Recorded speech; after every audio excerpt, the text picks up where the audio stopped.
Hey, what's going on, guys? How is everybody doing? 1.1, we are in the swing of things. We're looking at all the new features, and in this video, we're going to be taking a look at the brand new Magic Crystal Chunks. Now, what they actually do might not be new. It might be able to speed up your weapon progression a little bit, but is it even worth it? We're going to be taking a look at that in this video. So, without further ado, let's hop into Genshin Impact. So first off, let's start off by talking about what even are these Magic Crystal Chunks and what do they do? Well, if you come here to the blacksmith, of course, you can come here to craft your new weapons, but you can also come here to get your enhancement ore. Now, normally, not that one, you would come here and trade in your crystal chunks. You trade in 4 of these, you get 1 of these mystic enhancement ores, right?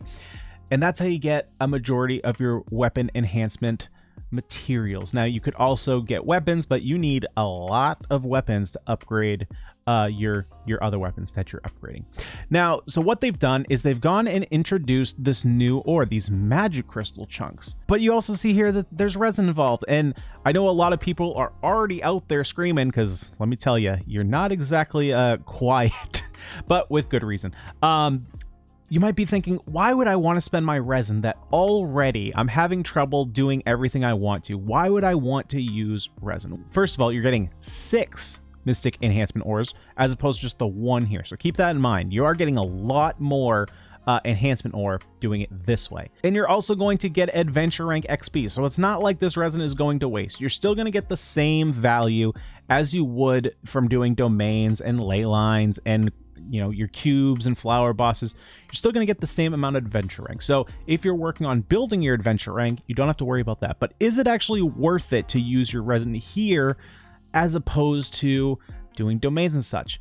Personally, I don't think so. I would not, go about getting mass quantities of these.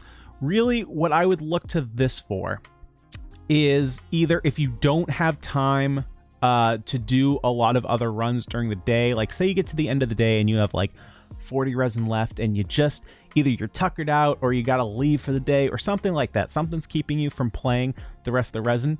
Now you could go and store it all into condensed resin. You could do that. Or, if you got like a couple weapons that you need to upgrade, you can go ahead and sink some of it in here. Honestly, a lot of the Magic Crystal, we're going to be taking a look at where you can find it in just a second. A lot of the Magic Crystal is going to be right next to a Crystal Chunk. So if you're farming Crystal Chunk, you're already going to be in the area, so you might as well collect it. So you're probably going to have a bunch on hand anyway. So it's going to be pretty easy to sink this in and just get a bunch of enhancement ores. Now, the question is, how much resin are you going to have to spend in order to get the same amount from your Crystal Chunks? Well, if we look at enhancement ore based on crystal chunks. Now, when I do my farming runs, which is once every 3 days, that's how long it takes crystal chunks to respawn, I get roughly 200 crystal chunks. Sometimes it's a little bit more, sometimes it's a little bit less because it is random how many crystal chunks you get from each ore. So let's just use a round number, say 200, okay? From that 200, if we look over here, each enhancement ore is going to take 4 crystal chunks, so we're going to be getting 50 enhancement ore. Now, obviously, we can't get a round number in 50 from these. We're going to round up a little bit just because it makes the numbers a little bit easier to do math with. We're going to go up to 60. Now, if you're making 60 enhancement ores here from the magic crystals, you're going to need 30 magic crystals, which is not that much. You should be able to get that pretty easily, but it's going to take 100 resin. Now, you have to ask yourself, is it worth the 100 resin for the same amount? Because every 3 days you're looking to get 50 of these. So for the same amount, are you looking to spend 100 resin? I don't know. Maybe it's worth it to you to level up your weapons, but if you're only leveling up, say 4 weapons for a team, you're probably not going to need that much weapon crystal. Plus, we just got the battle pass that just refreshed, so that's going to give you a bunch of enhancement ore. So I feel like this is just kind of like a use the leftover scenario as opposed to dump all your resin into this as much as you can. So, keep that in mind. There's going to be a lot of other things that you're going to need your resin on.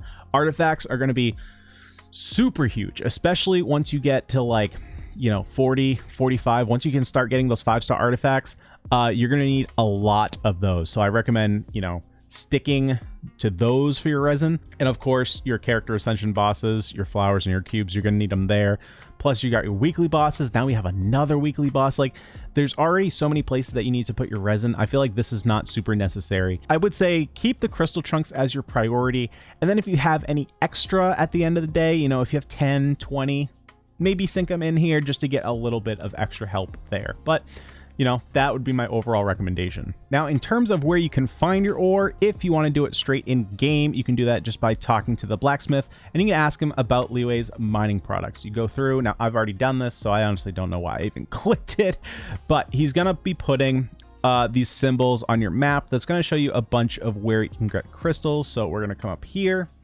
And he doesn't put a lot of them on, and honestly, it's probably just easier if you don't know where your crystal chunk and your magic chunk spawns are. Just take a look. That is not the direction I wanted to go. We wanted to go this direction. If you don't use it already, using the Genshin Impact interactive world map will probably just help you out a lot easier. So, you know, you can see here now on top of the 3, or usually there's 3, usually there's a crystal chunk over there. On top of those, now we have these magic ore. So I'm actually going to switch over to cannot configure. Well, that is just great. There we go. We're doing it live here, folks. We are doing it live. And then let's go ahead and smash these, see how many we get here. So it looks like 1. Are we going to get any more from this one? 2. Okay, so it looks like you can get a couple. So like right there, you know, we could get 6 weapon enhancements or just from that. So while you're going around getting your crystal chunks, you can get your magic crystal chunks as well. And, you know, while you're there, you might as well grab them, but I don't think it's something that you're going to be sinking a lot of your resources into. So guys, that was the overall guide for magic crystal chunks. Let me know down in the comment section below. Is this a feature that you think you'll be using very often, or do you think you'll just kind of forget about it and not really use it? I'd love to hear what you guys are going to plan to be doing with it in the future. But guys, that's all I got for today. Hopefully you did enjoy. If you want to see some more content from me just like this, you can head over to my Twitch page, or you can subscribe to us right here on YouTube. Make sure you hit the notification bell and leave this video a like if you liked it. But guys, that's all I got for today. Hopefully you did enjoy, and I'll see y'all in the next video. Peace.